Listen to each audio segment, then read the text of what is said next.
Bien, pueden tomar asiento. Hermanos, continuamos con la escuela teológica, escuela bíblica, y estamos en la doctrina de los pactos. Hemos visto la introducción a los pactos, hemos visto el pacto intratrinitario, el pacto eterno de redención. Vimos el pacto de obras de Dios con Adán. El primero es el pacto intratrinitario, el pacto de redención entre el Padre, el Hijo y el Espíritu Santo. Hemos visto el pacto de obras entre Dios y Adán y cómo Adán cayó, desobedeció, y el nuevo Adán es el que restaura todas las cosas. Ahora nos centramos al pacto de gracia, hermanos. ¿Dónde inicia, dónde comienza ese pacto de gracia? Vamos a leer Génesis 3:15, por favor.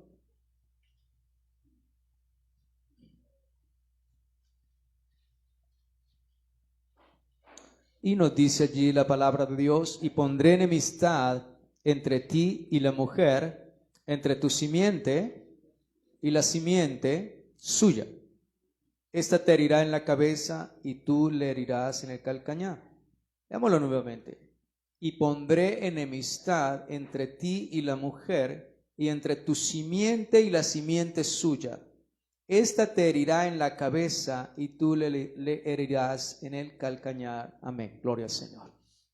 Bien, hermanos, cuando Dios declara esta palabra, esta es una promesa gloriosa en Génesis 3:15 que revela, hermanos, desde el mismo momento de la caída. Esta palabra que Dios pronuncia aquí, hermanos, está en el contexto de la caída, de la desobediencia del hombre. Adán y Eva desobedecen, pecan contra Dios, y luego Dios decreta juicio contra la serpiente, y luego que va a decretar, pero antes de dar el juicio contra los hombres, contra la mujer, contra Adán y Eva, por haber pecado contra Dios, él antes, recuerden este orden tan preciso del Señor, primero lanza juicio y maldición contra la serpiente. Míralo allí, verso 14. Y Jehová Dios dijo a la serpiente: por cuanto esto hiciste, maldita serás entre todas las bestias y entre todos los animales del campo. Génesis 3:14. Sobre tu pecho andarás y polvo comerás todos los días de tu vida. Así que Dios pronuncia maldición contra la serpiente, y luego, hermanos, Él declara, antes de declarar el juicio contra Adán y Eva, que el juicio contra Adán y Eva es en el versículo 16, 17 y comienza hasta el versículo 24. Pero antes de que Dios lance juicio contra el hombre y la mujer, Dios maldice a la serpiente. Y después de maldecir a la serpiente, Dios proclama esta promesa. O sea, Dios hace esta promesa de un pacto de gracia. Y Él dice entonces que va a poner una enemistad entre la mujer y la simiente, entre la mujer y la simiente de Satanás, y la simiente suya. Dice: este te herirá en la cabeza. O sea, Cristo, esta es la promesa, Cristo le va a herir en la cabeza a Satanás, y tú, Satanás, le herirás en el calcañar.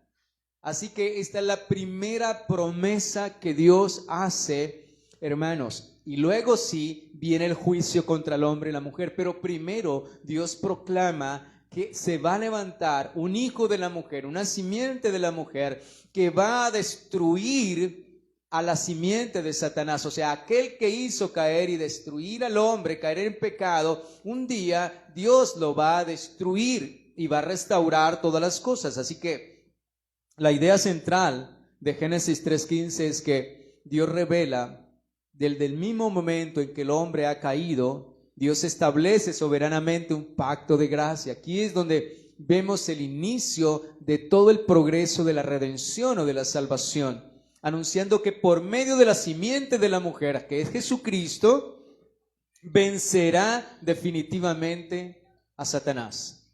Lo vencerá, lo destruirá, asegurando así la redención, de cómo Dios redimiría y libraría a su pueblo. Así que desde la caída promete un redentor que vencería a Satanás y salvaría a su pueblo solamente por gracia. Y luego de que Él hace esta promesa de salvación, de libertación y de juicio contra Satanás, esa maldición y esa destrucción que le declara que un día va a ser destruido, luego sí, el Señor comienza a traer juicio sobre la mujer y luego sobre el hombre y también sobre la tierra. Así que es bien interesante, importante que podamos entender. ¿Por qué, hermanos? Porque desde el mismo momento en que el hombre cayó en pecado, la humanidad quedó bajo condenación. Desde el mismo momento que el hombre ha pecado, toda la humanidad quedó bajo condenación. Y eso significa que la humanidad queda sin capacidad de salvarse a sí misma. Por eso vemos que Dios proclama un Salvador inmediatamente y luego sí el juicio al hombre. Así que desde que el hombre cayó en el huerto de Edén, no tiene capacidad de salvarse por sí mismo. Por eso decimos y confirmamos lo que dice la palabra, que somos salvos por gracia. No hay ningún evento en el hombre, ningún poder en el hombre que lo pueda llevar a decir, yo soy salvo porque yo quise, porque yo actué, porque yo obré, entonces soy salvo. El hombre no tiene ninguna capacidad para volverse a Dios y ustedes lo ven desde aquí. Génesis 3:15, entonces, hermanos, proclama la promesa de la redención, anunciando entonces que la simiente de la mujer, ese Jesucristo, vendría entonces para vencer a la serpiente y restaurar lo que el pecado había destruido. Así que este estudio, hermanos, nos llevará a ver este versículo en detalle, que no es un detalle aislado este versículo, sino el fundamento del pacto de gracia. Este Génesis, como yo siempre les he predicado, Génesis 3:15, es de ahí en adelante, hermano, entender Génesis 3:15 nos llevará a comprender toda la Escritura cuando la leemos, y no de una manera aislada las historias, sino que nos llevará a entender verdaderamente la Escritura como unidad, como una sola historia, hermanos. Así que, hermanos, es el fundamento del pacto de la gracia. El inicio, aquí es el inicio del plan redentor y es clave para entender, como les dije, toda la Escritura como una historia centrada en Cristo y en su victoria definitiva. Así que mi encabezado, hermanos, es este. Primero, el drama redentor, la caída, el juicio y la gracia que Dios proclama. El segundo punto será el protoevangelio, es el evangelio en semilla. El tercero, la promesa de la simiente de la mujer, que es Cristo prometido. Las dos simientes, conflicto cósmico. La herida y la victoria, que es la teología de la cruz, y el pacto de gracia, su inicio formal. Y vamos a ir a nuestro primer encabezado. Así que antes de entender la promesa de Génesis 3:15, debemos mirar la condición del hombre caído. El hombre ha pecado contra Dios, ha caído, es culpable y no tiene esperanza por sí mismo. Así que en este punto nos muestra que el evangelio no nace en un contexto de justicia humana, de ninguna manera, sino en medio de juicio divino, donde la gracia irrumpe de manera soberana e inesperada. Así que vamos a mirar primero en el plan redentor, miremos la caída del hombre. Génesis 3:5 dice entonces: sino que sabe Dios, le dijo Satanás a la serpiente, sino que sabe Dios que el día que comáis de él, del árbol, serán abiertos vuestros ojos y seréis como Dios, sabiendo el bien y el mal. Así que lo primero que hay aquí es una rebelión contra Dios. ¿Por qué? Porque le dijo, seréis como ¿quién? Como Dios. Así que el hombre quiere ser, hermanos, aunque el hombre fue hecho a la imagen y la semejanza de Dios, el hombre busca una autonomía moral, y esto es una desobediencia voluntaria. Significa que el hombre se rebela contra Dios. El engaño de Satanás es que el hombre se rebele contra Dios. Sino que sabéis que el día que comáis de él serán abiertos vuestros ojos. ¿Y cuál es la promesa que le hace Satanás a la persona? ¿Y seréis qué? Como Dios. Hermanos, Satanás siempre le va a decir cosas a usted en el engaño y en el pecado. No le va a decir, usted lo va a matar, a usted lo van a matar, usted se va a morir, esto le va a traer ruina, desgracia, destrucción a usted, a su vida, a su salud, a su hogar, a su familia. Satanás nunca le dirá eso, hermanos. Satanás eleva al hombre en el pecado. Él le dirá las cosas más hermosas en el pecado. Así que al hombre le dice, a la mujer le dice, tú vas a ser como Dios. Así que el hombre, al querer ser como Dios, significa que no quiere ser dependiente de Dios, sino que se va a independizar. Así que lo primero que encontramos es una rebelión contra la autoridad de Dios. El hombre quiso ser como Dios y no someterse a la autoridad ¿de quién? De Dios. Así que la caída es rebelión contra la autoridad de Dios. Lo mismo nos pasa a nosotros cuando desobedecemos la palabra. Cualquiera de nosotros que desobedezca la palabra es una rebelión directa contra la autoridad de Dios.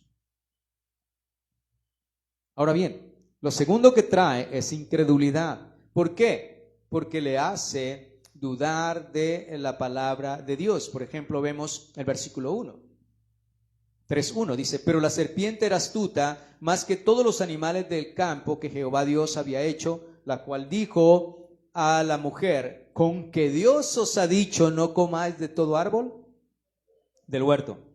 Así que lo que hace es sembrar incredulidad, o sea, que haya duda de lo que Dios le ha dicho. Entonces siembra incredulidad contra la palabra de Dios.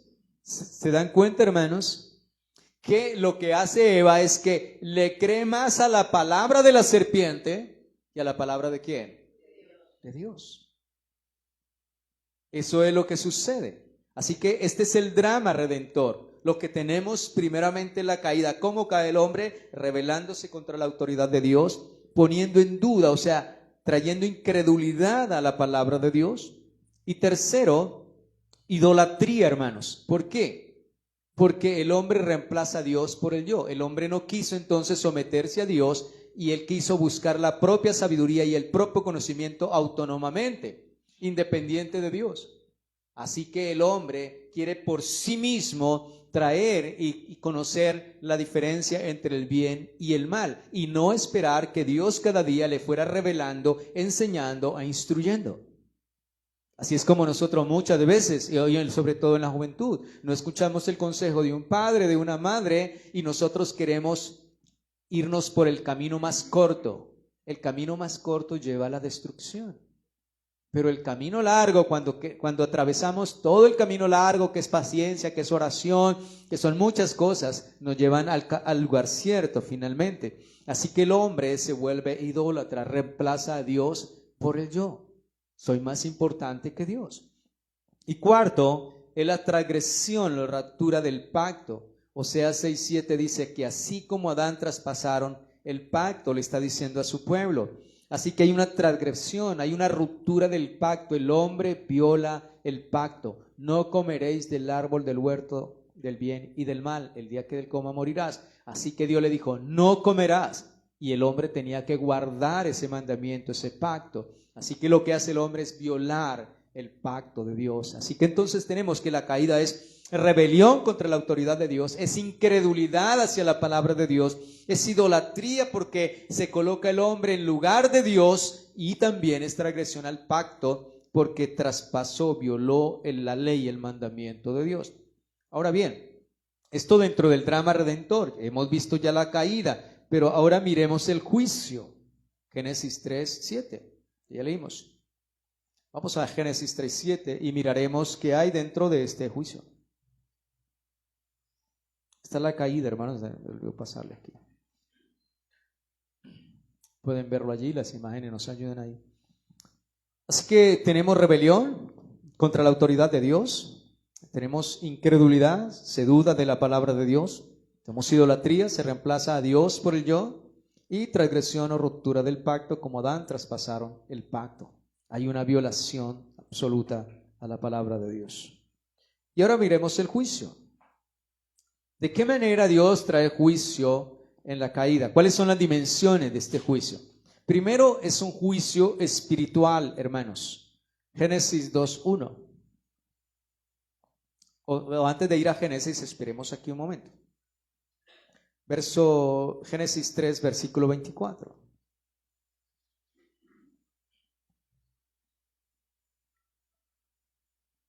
Dice, echó pues fuera al hombre y puso al oriente del huerto de Edén querubines y una espada encendida que se revolvía por todos lados para guardar el camino del árbol de la vida. Pero el 23 dice, y lo sacó Jehová del huerto de Edén para que labrase la tierra de que fue tomado, y echó pues fuera al hombre. Así que lo que vemos aquí, que el hombre es echado, separado ¿de qué? De Dios. Pero Efesios 2:1 nos dice de qué manera, no solamente el ser echado, de qué manera vemos esa separación más clara. Efesios capítulo 2, versículo 1.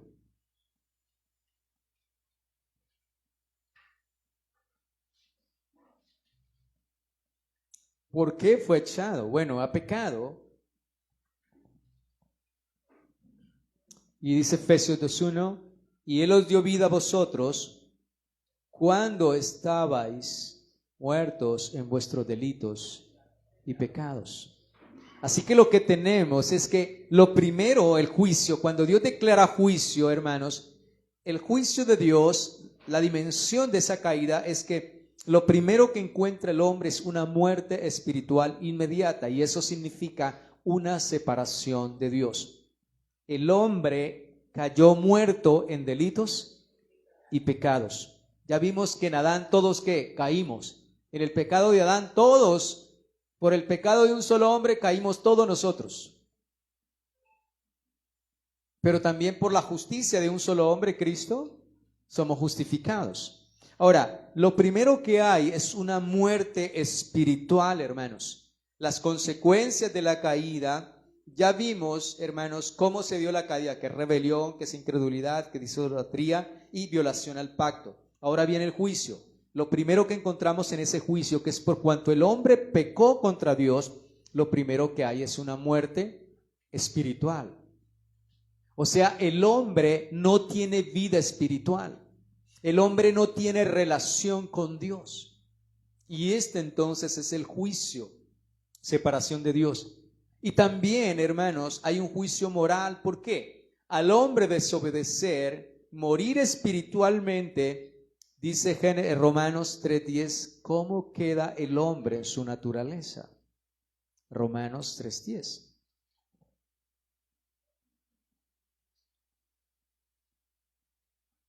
Antes de llegar a Efesios está Romanos 3:10. ¿Okay?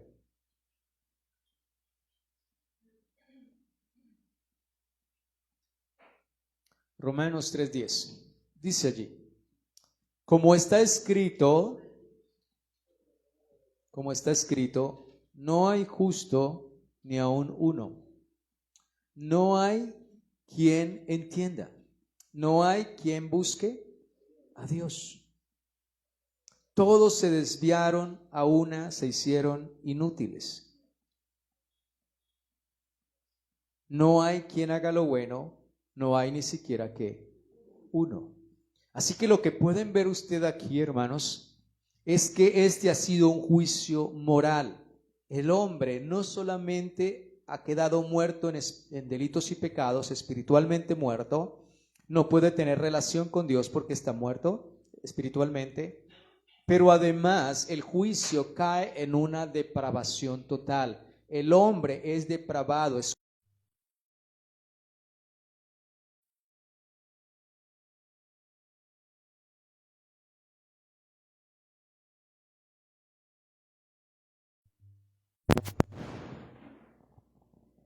gloria a Dios, sí, sí,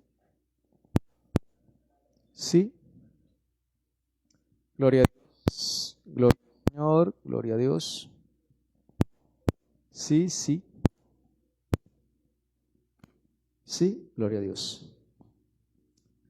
Bien, hermanos, leyendo entonces nuevamente Romanos para conectarnos 10:12, como está escrito, no hay justo, no hay ni uno, no hay quien entienda, no hay quien busque a Dios, todos se desviaron a una, todos se hicieron inútiles,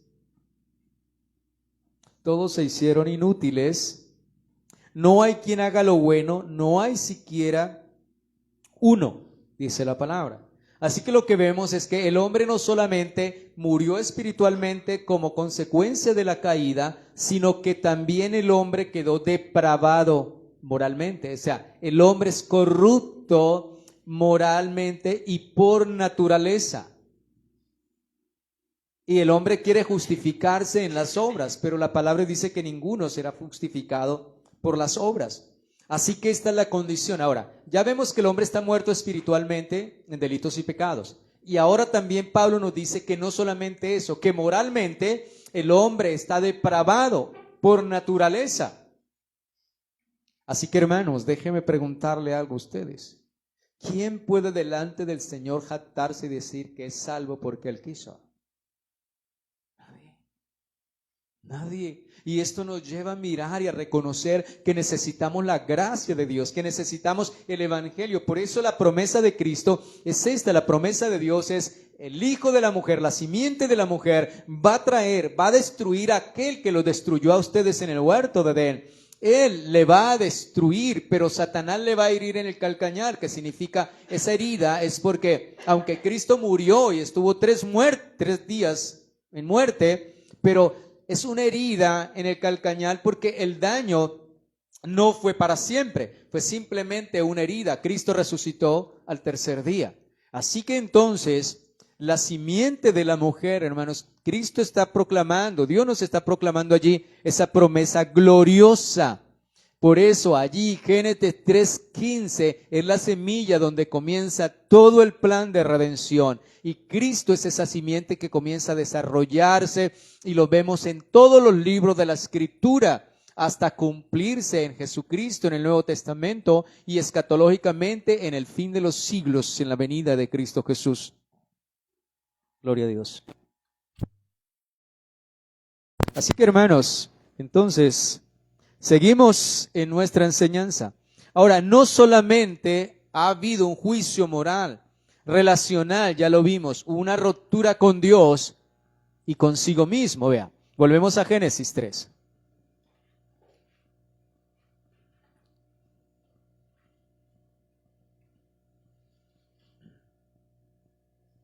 En el versículo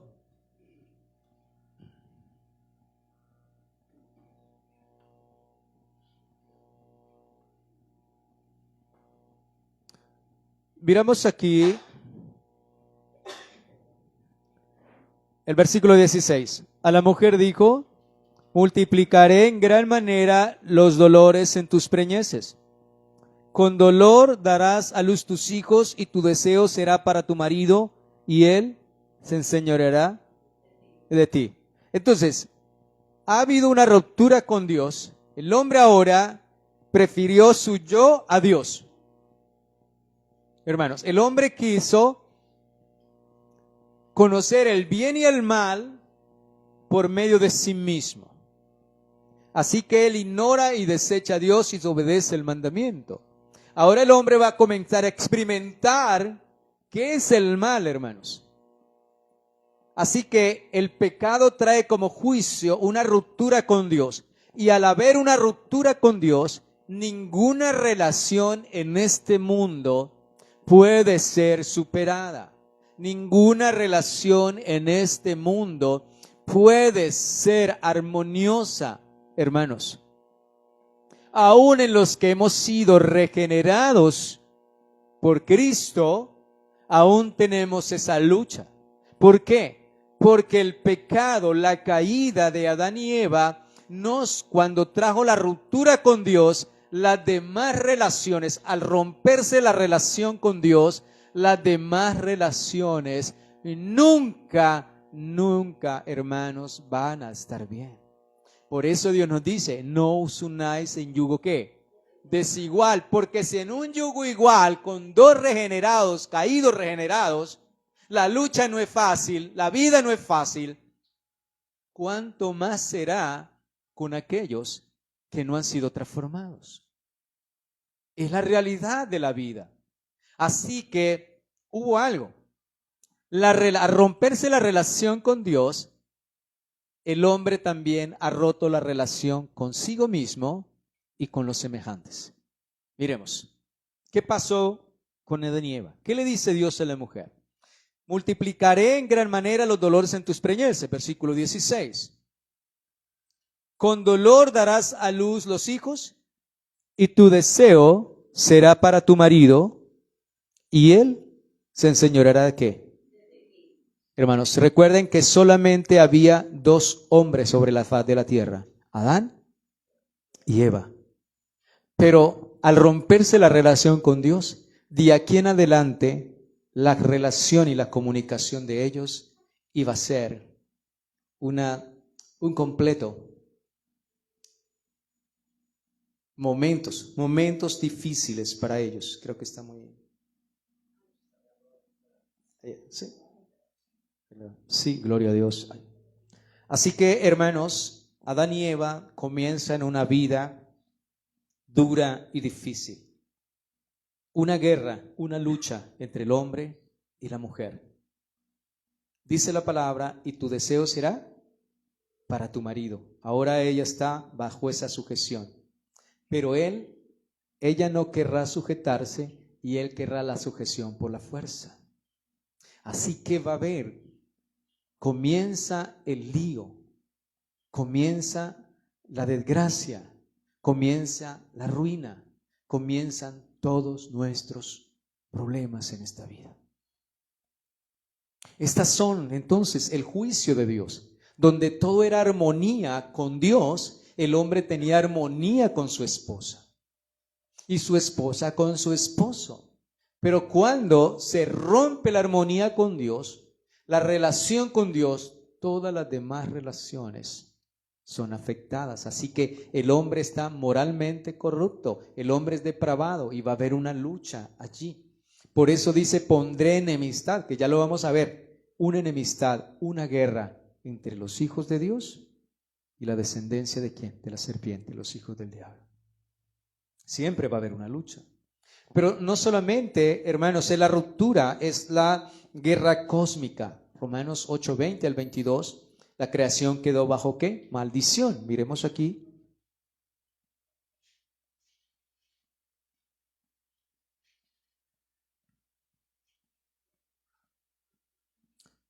Miremos el 17. Ya vamos a Romanos. Quiero que miremos Génesis 3:17. Y al hombre dijo, por cuanto obedeciste a la voz de tu mujer y comiste del árbol que te mandé diciendo, no comerás de él, maldita será la tierra por tu causa, y con dolor comerás de ella todos los días de tu vida, espinos y cardos te producirá y comerás plantas del campo. Así que aquí hay algo muy tremendo. La creación por causa del pecado, dice la palabra aquí como Dios le dice a Adán, al hombre, maldita será la tierra, ¿por qué? Por tu causa. Hermanos, la maldición, las consecuencias del pecado trajeron desgracia y ruina y destrucción a todo el cosmos, a toda la tierra, a todo el mundo. Son estas las dimensiones del pecado. La creación está bajo maldición. Ahora sí vamos a Romanos 8. Por eso el Señor habla y una tierra nueva. Porque también la creación misma será libertad de la esclavitud de corrupción a la libertad gloriosa de los hijos de Dios. Porque sabemos que toda la creación gime y aún está con dolores de parto hasta ahora. Toda la creación, el hombre, los animales, la naturaleza, toda la creación fue destruida por causa de la desobediencia de Adán y Eva. Hermanos, toda la creación fue afectada, todo el cosmos. Por eso cuando alguien dice, no, si yo peco y hago lo malo, ¿eso qué tiene que ver? Solo a mí me incumbe a mí. No. Cuando una persona hace lo malo, ¿va a afectar a quién? A muchas personas. A muchas. Entonces, creer que si nosotros hacemos lo malo, solo me va a traer consecuencias a mí. Fíjense en este ejemplo, David. El David pecar contra la mujer de Betsabé, él no trajo solamente consecuencias para sí mismo. Él trajo consecuencias ¿para qué? Para esa mujer, para el marido de la mujer, para ese hijo que engendró la mujer y luego murió, y para todos sus hijos también, porque vemos el pecado como destruyó la casa de David a sus hijos. Así que muchas veces la gente piensa, no, mi pecado, solo las consecuencias son para mí. No, eso es una mentira. Bueno, pensemos en un borracho. Coge un carro, su timón, una moto. Dice, no, yo soy el borracho, eso es problema mío. Pero en su borrachera puede causar un accidente y las consecuencias son terribles. No solamente destruye una familia, digamos así, sino también su familia. O sea, las consecuencias del pecado son enormes. Y lo que vemos aquí es que las consecuencias del pecado son cósmicas. El Señor le dijo, maldita la tierra por causa de ¿qué? Del pecado. Del pecado. Porque el hombre hoy tiene que producir fertilizantes y hacer y cada día más y más y tratar de ¿qué? De que la tierra produzca. ¿Por qué? Porque hay consecuencias. Las consecuencias del pecado. Y esto es lo que nosotros debemos ver, hermanos, que esto que ha ocurrido y ha traído juicio. Así que hay un juicio espiritual, hay un juicio moral, hay un juicio relacional, un juicio cósmico, pero también es un juicio legal. Romanos 5:18.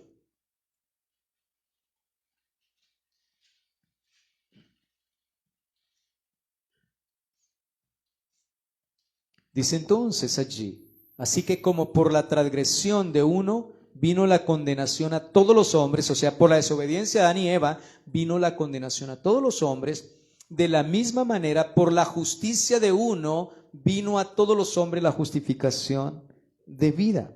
Así que, hermanos, tenemos entonces que también es legal, y esto es una clave teológica del pacto.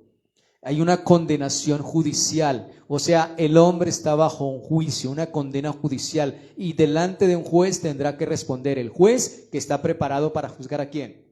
A los vivos y a los muertos. Así que el hombre ha caído bajo un juicio. Está bajo un juicio. El hombre pecador está bajo un juicio. Por eso Dios envió a su Hijo y llama, y su Hijo viene y dice, arrepentíos, convertíos y creed en el Evangelio.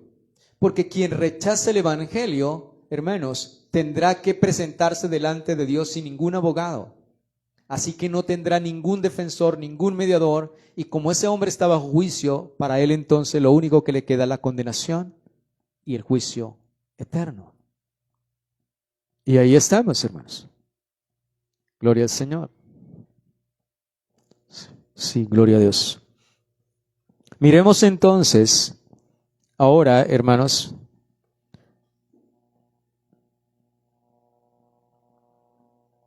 sí. Miramos ahora que esto nos muestra, hermanos, que Dios no hace pacto con inocentes. Nunca. Dios no hace pacto con inocentes. Romanos 5:8, ahí donde estamos, dice, mas Dios muestra su amor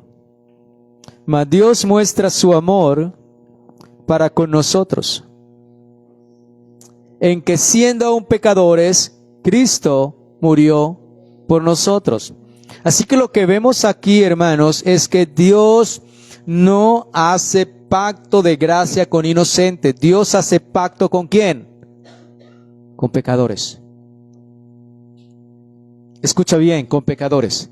Así que la gente que trata por obras y por sus medios, su esfuerzo humano, tratar de agradar a Dios, hermanos, y tratar de entrar al reino de los cielos, está como el ladrón que no entra por la puerta de las ovejas, quiere entrar por otro lugar, por medio de las obras.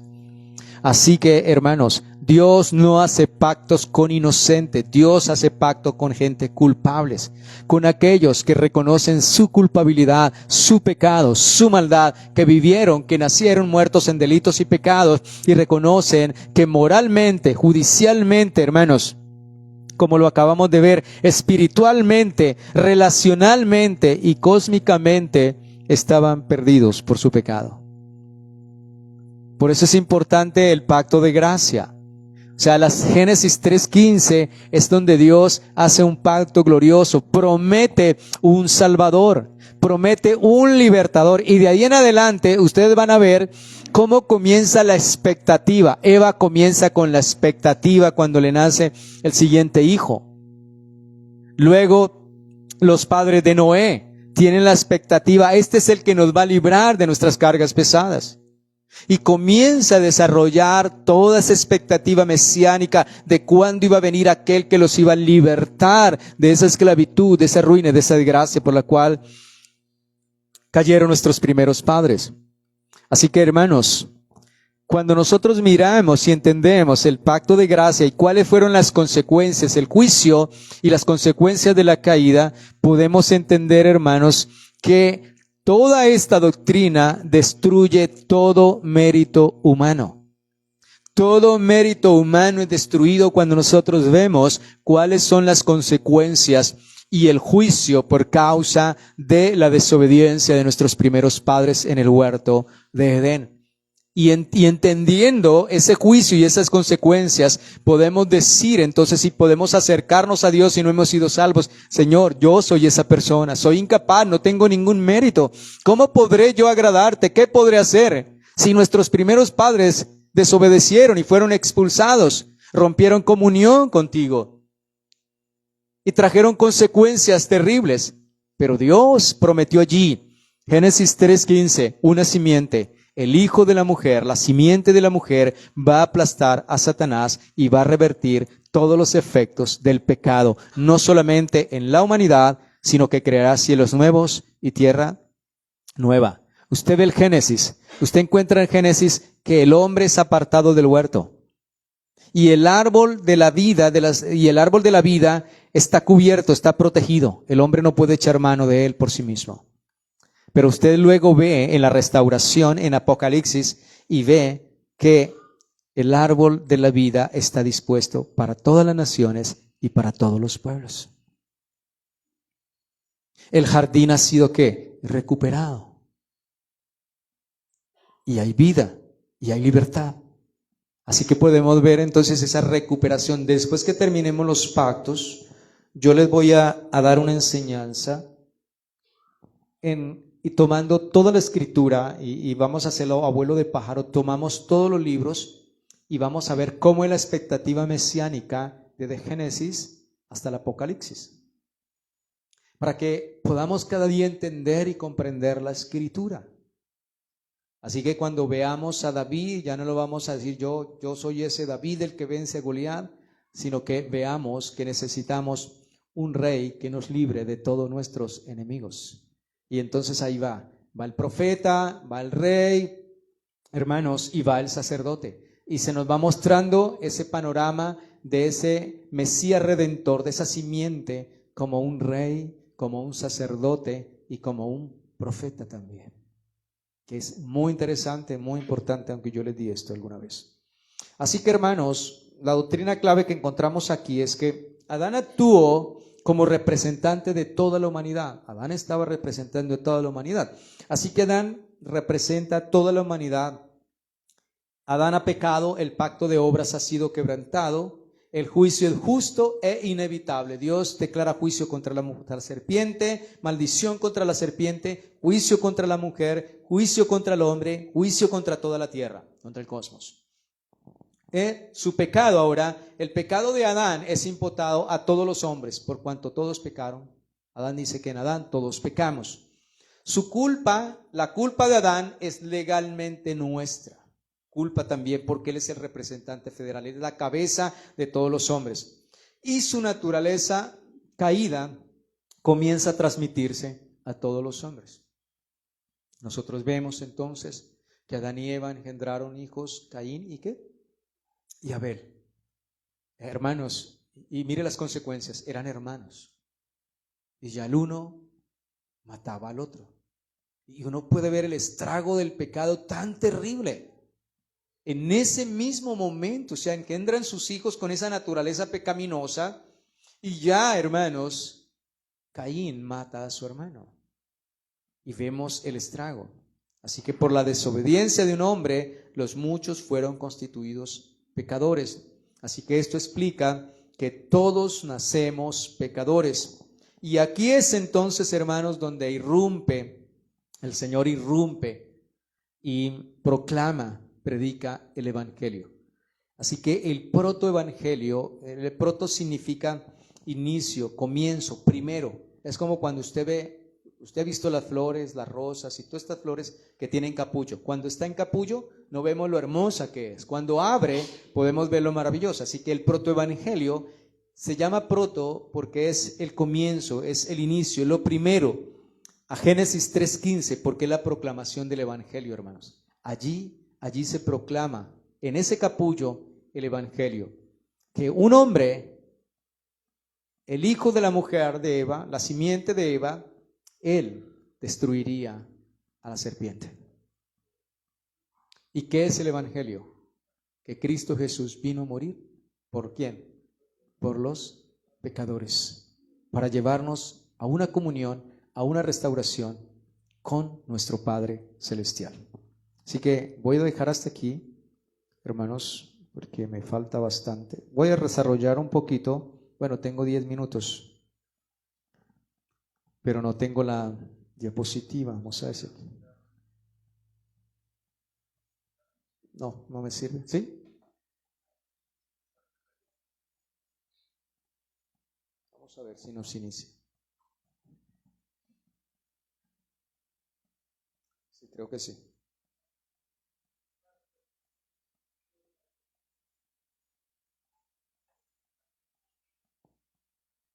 Bien, hermanos. Ahora miremos que a esto se le llama protoevangelio. Proto significa entonces, como lo decía ahorita, primero. O sea, ¿qué es la primicia? Ustedes saben que el evangelio significa buenas nuevas. Y proto es primero, entonces el inicio, lo primero de las buenas nuevas de salvación. Y en este punto, hermanos, entramos al corazón del texto.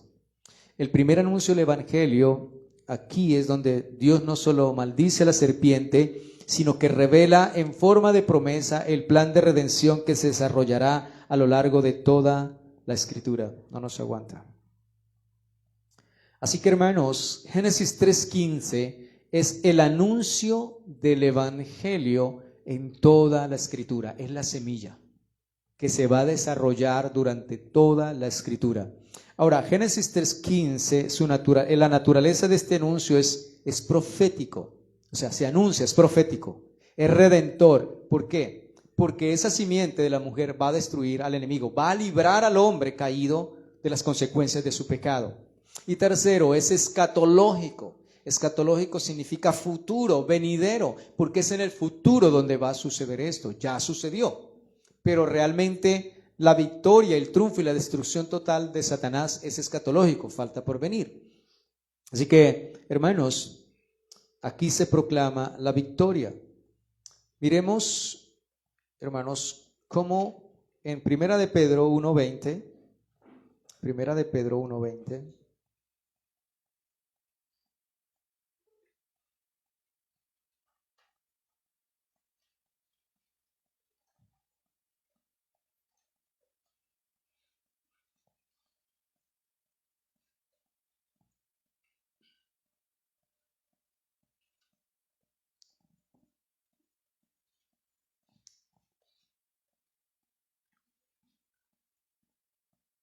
y miramos aquí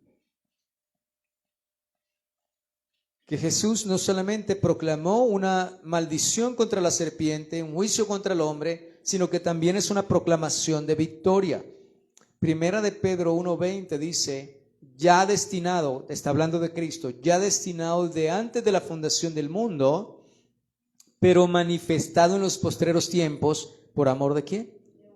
De vosotros. Así que hubo un decreto eterno. ¿Cuál fue el decreto eterno? Que Cristo ya estaba destinado desde antes de la fundación del mundo a morir para darnos salvación. Dice, para ser manifestado en los postreros tiempos por amor. Así que el evangelio no es reacción. Mire, yo quiero que usted entienda muy bien esto, porque mucha gente dice, el hombre pecó y Dios no sabía que el hombre iba a pecar. Y entonces le tocó enviar a su Hijo Jesucristo. Si eso fuera así, como dice mucha gente, hermanos, el evangelio sería una reacción por causa del pecado. Pero el evangelio no es ninguna reacción, no es que Dios no sabía y entonces Dios le tocó actuar y entonces con su plan B tengo que proclamar el evangelio. Y en el evangelio la promesa es Cristo. El centro del evangelio, el evangelio es Cristo, es la promesa del Redentor. No, hermanos, en ninguna manera. El Evangelio no es reacción. El Evangelio es el plan eterno de Dios. Escucha, el Evangelio no es la reacción de Dios al pecado del hombre. El Evangelio es el plan eterno de Dios, porque Él dice claramente, Jesucristo fue destinado desde antes de la fundación del mundo, pero se manifestó en los postreros días por amor a nosotros, hermanos. Así que Jesucristo fue anunciado, Génesis 3:15, es anuncio profético, redentivo y escatológico. Y es lo que nos está diciendo Pedro. Jesucristo fue anunciado 3:15 allí, que sería el que vencería a Satanás. Pero esto no es una reacción al pecado de Adán y Eva. Este era el plan eterno de Dios que lo había dispuesto. Así que cuando alguien le diga a usted, no, es que Dios no sabía que el hombre iba a pecar y entonces por eso Dios tuvo que reaccionar, entonces enviando a su Hijo Jesucristo. No, eso no es así, no es una reacción. Ese fue el plan y el propósito eterno de Dios. ¿Por qué? Porque la salvación de nosotros, la salvación de nuestras almas, hermanos, no fue una reacción de Dios a nuestro pecado. Vuelvo y le digo, fue el plan eterno de Dios. Ya vimos el pacto intratrinitario, el pacto de redención. Nos escogió, nos amó, nos eligió y preparó a Cristo para que muriera en la cruz y nos salvara desde antes de ¿qué? De la fundación del mundo. Así lo que la promesa de Génesis 3:15, que la simiente de la mujer va a destruir a Satanás, entonces era profético. Y es lo que está diciendo Pedro. Esto no es reacción, esto fue lo que Dios, el plan eterno de Dios. Así que el Evangelio, hermanos, es progresivo. El Evangelio es progresivo. Ahora, lo vemos en Génesis 3:15. Es una promesa. Allí es solamente una promesa. Es una forma de promesa que el Señor ha declarado allí. Pero luego vemos ese desarrollo de ese Evangelio, de cómo el Señor iba salvando progresivamente. Vemos tipos. ¿Cuáles son los tipos? Vemos en el Antiguo Testamento, vemos corderos y vemos sacrificios. ¿Cómo el hombre era reconciliado y perdonado? ¿Por medio de qué? Por medio de un cordero y de un sacrificio, el hombre era reconciliado con Dios. Volvía ¿a qué? A esa comunión con Dios. Pero eso apuntaba a un sacrificio ¿qué? Perfecto. Por eso cuando Juan ve a Jesús y dice, he aquí el Cordero de Dios que quita el pecado del mundo. Era profético. Isaías 53 lo llama el siervo sufriente del Señor. Varón de dolores, experimentado en quebrantos. Y luego, hermanos, vemos que es redentivo. Entonces, cuando usted lo ve en Isaías, ve que es redentivo. Esa promesa de Génesis 3:15 viene como un siervo sufriente para salvar, muriendo en nuestro lugar. Pero también, hermanos, es escatológico, porque luego podemos ver el cumplimiento en los evangelios. Se cumple entonces que Cristo es el Cordero de Dios, que Cristo es la simiente de la mujer que muere en una cruz y derrota a Satanás. Lucas 24:27 entonces nos dice de esta promesa. El Evangelio de Lucas.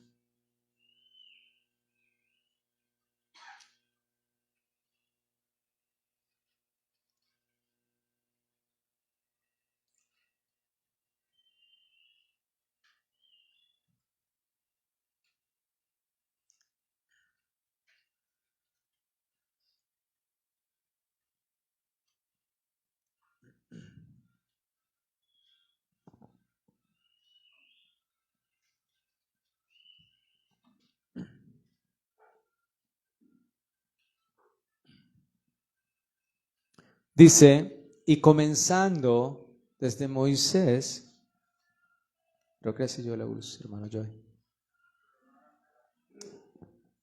Gloria a Dios. Creo que era así. Gloria a Dios. Versículo 27. Lucas 24:27.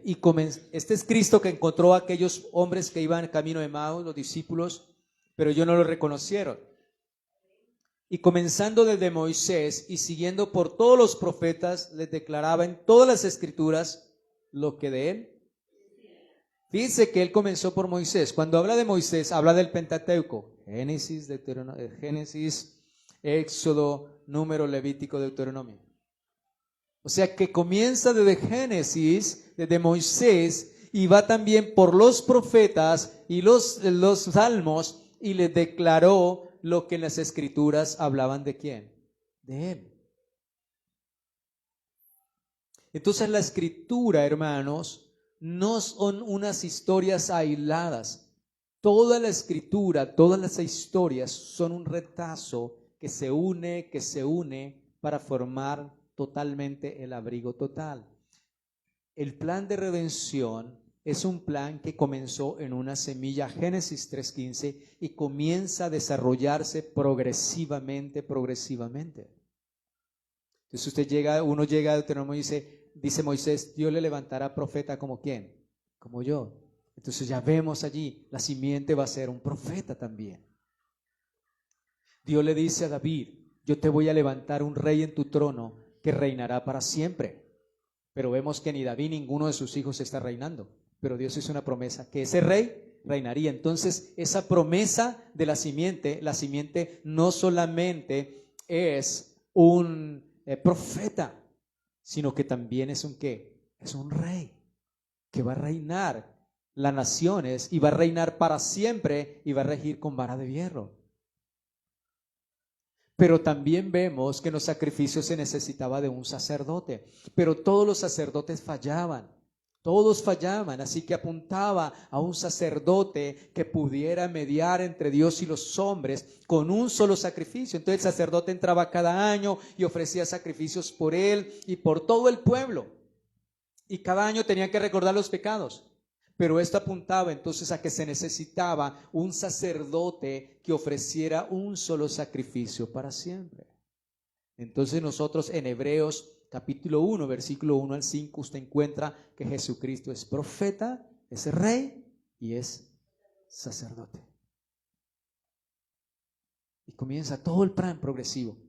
Todos los sacrificios y los corderos apuntaban a que el hombre se relacionaba con Dios por medio de un sacrificio. Pero era un cordero delante que vio Juan. Y todo, Génesis 3:15, ahí inicia. Esta es la partida del plan de redención, hermanos. Así que luego viene esa promesa de la simiente de la mujer. Entonces, hermanos, el Antiguo Testamento no es moral. A veces las personas ven un moralismo por las leyes y todo lo que se hacía en el Antiguo Testamento, pero no es moralismo. El Antiguo Testamento era la sombra del Evangelio. Así que, hermanos, espero que estos dos puntos que hemos desarrollado, pues puedan tener, hermanos, usted una clara idea de lo que es el pacto de gracia. La gracia inicia allí cuando Dios, por gracia, por pura misericordia, antes de declarar el juicio sobre el hombre, le declara y le da la esperanza de que habrá un medio para salvar, de que Dios proclama allí el Evangelio, un mediador, una simiente de la mujer que vencería a aquel que nos hizo caer a todos y nos trajo muerte en delitos y pecado, corrupción moral, depravación total, separación de Dios, destrucción con la relación con Dios y con nosotros, con los semejantes, hermanos, y nos ha colocado en un juicio del cual solamente Cristo nos puede librar. Vamos a darle gracias al Señor por su bendita y gloriosa palabra. No le doy aplicaciones porque no ha terminado esta parte. La veremos en la siguiente domingo.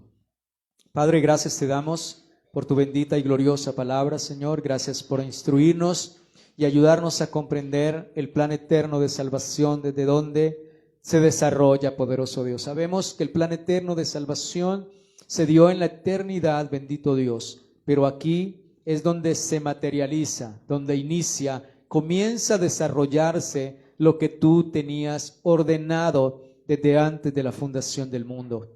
Ayúdanos a comprender Génesis 3:15 en el plan eterno de salvación y en el desarrollo progresivo de Cristo Jesús, para que podamos ver la centralidad de Cristo en toda la Escritura, Señor, y el plan de salvación, cómo se desarrolla, para que seamos asombrados por ti, por tu grandeza, por tu gracia, tu amor y tu misericordia, y para que no seamos orgullosos ni altivos, sino que sepamos reconocer, Señor, que lo que somos es por ti solamente. Poderoso Dios, te ruego que nos ayudes cada día a vivir en obediencia, en santidad.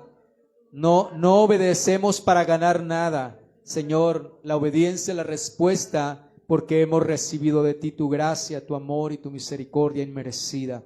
Ayúdanos a perseverar cada día y afirmar nuestro corazón en tu palabra, en el nombre de Cristo Jesús. Te damos las gracias. Amén y amén. Gloria al Señor. Sí, vamos a iniciar el culto de adoración, hermanos.